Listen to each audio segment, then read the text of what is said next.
វិជ្ជបណ្ឌិតជំនាញឲ្យដឹងថាមូលហេតុចម្បង4យ៉ាងបណ្ដាលឲ្យកើតជំងឺមហារីករួមមានកត្តាហ្សែនឬដំណពូជការជក់បារីរបបអាហារទទួលទាននិងមិនបានហាត់ប្រាណការប៉ះពាល់ក្រោមកម្ដៅថ្ងៃខ្លាំងពេកកត្តាគីមីមេរោគនិងការឆ្លងផ្សេងៗតើគេអាចកាត់បន្ថយហានិភ័យខ្ពស់នៃជំងឺមហារីកបានដែរឬទេនៅក្នុងនីតិសុខភាពប្រចាំសប្តាហ៍នេះអ្នកស្រីម៉ៅសុធីនីសូមរាយការណ៍ជូនពិស្ដារអំពីរឿងនេះជំងឺមហារីកគឺជាជំងឺកាចសាហាវដែលសម្លាប់មនុស្សច្រើនជាងគេបំផុតនៅក្នុងពិភពលោកចាក្រុមគ្រូពេទ្យជំនាញអះអាងថាគេអាចកាត់បន្ថយហានិភ័យខ្ពស់នៃជំងឺមហារីកបានប្រសិនបើមនុស្សគ្រប់គ្នាយល់ដឹងច្បាស់ពីមូលហេតុ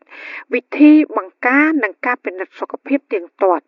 ដើម្បីអាចទទួលបានសេវាព្យាបាលទាន់ពេលវេលានៅពេលដែលជំងឺមហារីកនេះចាប់ផ្ដើមដំណាក់កាលដំបូងចាលោកវិជ្ជបណ្ឌិតគួចមេលីខ្មែរអមេរិកាំងដែលបច្ចុប្បន្នរស់នៅក្នុងប្រទេសកម្ពុជានិងផ្សព្វផ្សាយពីសារៈសំខាន់នៃសុខភាពរបស់ប្រជាពលរដ្ឋខ្មែរមានប្រសាសន៍នៅក្នុងគណនី Facebook របស់លោកអំពីមូលហេតុសំខាន់មួយចំនួនដែលបណ្ដាលឲ្យកើតជំងឺមហារីកវាកើតមកវាមានទី1មហូបអត់ស្រស់បន្លែមេរោគមហូបអត់មានអនាម័យបើណែមហូបដែលណែញ៉ាំហ្នឹងសិលរបស់ខ្លាញ់របស់ចាំងហ្វូតខ្លាញ់មិនល្អខ្លាញ់យកពីណាមកក្បាលជន់គ្នាអញ្ចឹងរបស់ដែលធ្វើឲ្យប្រែប្រួល DNA យើងជីនយើងហ្នឹងដែលចេញមកពីរបស់ដែលឆ្ពិនខ្លាំងពេកក្តៅខ្លាំងពេកខ្លោចខ្លាំងពេកវាដូរសារធាតុហ្នឹងវាបង្កើតគេហៅថាដូរសារធាតុដើមទៅសារធាតុថ្មីដែលជាជាតិគីមីបំផ្លាញកែប្រែ DNA ចឹងហ្នឹងបំផ្លាញ DNA ប្រែប្រួល DNA គឺជាការមហារីកចាលោកវិជ្ជបណ្ឌិតរូបនេះមានប្រសាសន៍បន្តថាក្រៅតែពីប្រភេទអាហារដែលបរិភោគការជក់បារីកត្តាគីមីមេរោគនិងកត្តាផ្សេងមួយចំនួនទៀតក៏ជាមូលហេតុបណ្ដាលឲ្យកើតជំងឺមហារីកផងដែរហើយទី3គេហៅថាមេរោគដូចជាបាក់តេរី virus អីហ្នឹងហើយទី4គឺ radiation ដូចយើងទៅ X-ray យើងទៅជក់ប៉ះ radon ជាភ្លើងដែលថាអត់មានក្លិនណាជាតិហ្គាសដែលអត់មានក្លិនហើយអត់មានពណ៌អញ្ចឹងការកើតមហារីកវាមានសារធាតុគីមីបូកនឹងហ្គាសអាហ្នឹងប្រភេទមួយធ្វើកើតមហារីកមួយទៀតគេហៅថា ultraviolet គឺភ្លើងមកពីពន្លឺថ្ងៃកើតមហារីកមួយទៀតគឺមកពីអាកាហលបរិយបាទហើយបើសិនជា process meat វិញអាហ្នឹងធ្ងន់ណាស់ប្រហុកម៉ាំ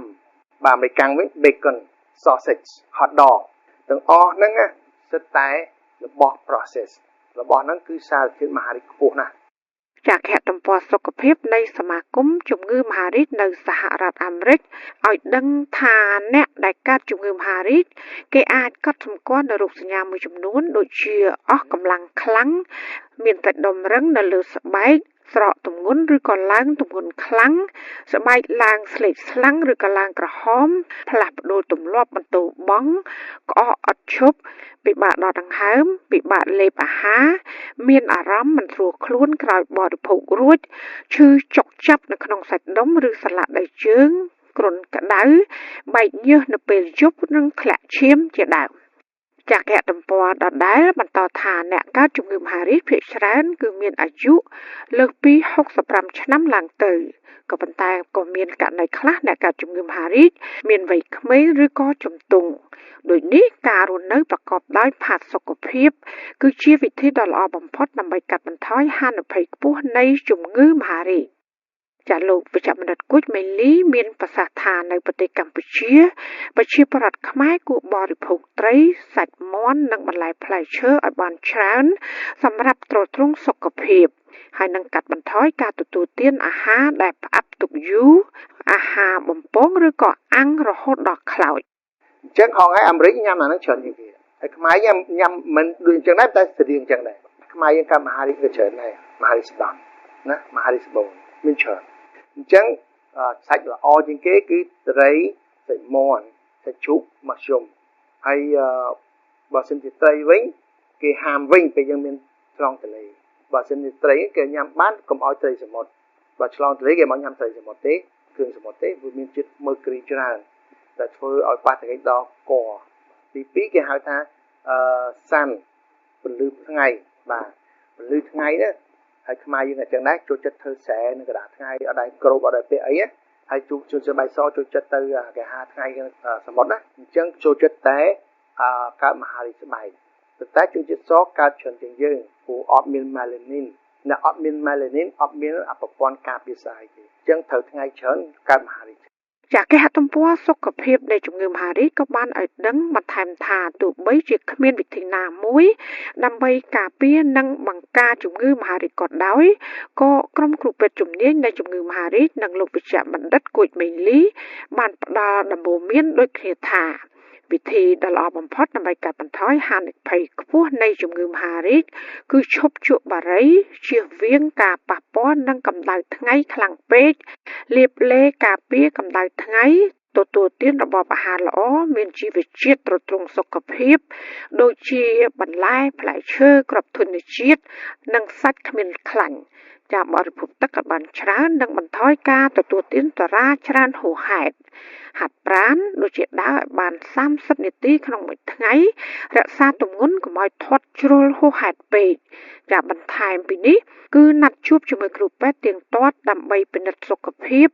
ដូចជាពិនិត្យមហារីកសុដន់មហារីកក្រពះមហារីកសួតនិងក្រពេញប្រូស្តាតចាព្រមទាំងចាក់ថ្នាំបង្ការដូចជាវ៉ាក់សាំងការពារវីរុសនៃជំងឺរលាកថ្លើមប្រភេទ B នៃជំងឺមហារីកថ្លើមហើយនឹងបង្ការមេរោគ HPV សម្រាប់ការពារជំងឺមហារីកស្បូនជាដើមចាចំពោះវិធីព្យាបាលវិញគឺបណ្ដាលឲ្យមានផលវិបាកជាច្រើនដល់សុខភាពរួមមានការឈឺចាប់នៅក្នុងខ្លួនអស់កម្លាំងខ្លាំងដោយសារតែវិធីព្យាបាលប្រើគីមីឬការប្រើវិទ្យុសកម្មចាមានបញ្ហាផ្លូវដង្ហើមចង់ក្អួតរាគរូសឬក៏ទល់លាមកប្រកាច់ងើបដើរពិបាកខ្លះប៉ះពាល់ដល់ប្រព័ន្ធសរសៃប្រសាទនិងខួរក្បាលដែលជាហេតុនាំឲ្យឈឺក្បាលខ្លាំង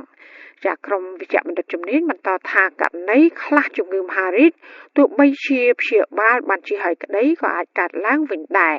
ដោយសារតែមានកោសិកាមហារីកខ្លះបានឆ្លងទៅកន្លែងថ្មីអាស្រ័យហេតុនេះហើយត្រូវទៅពិនិត្យសុខភាពឲ្យបានទៀងទាត់តាមកាលកំណត់របស់គ្រូពេទ្យជំនាញចានាងខ្ញុំហៅសុធានី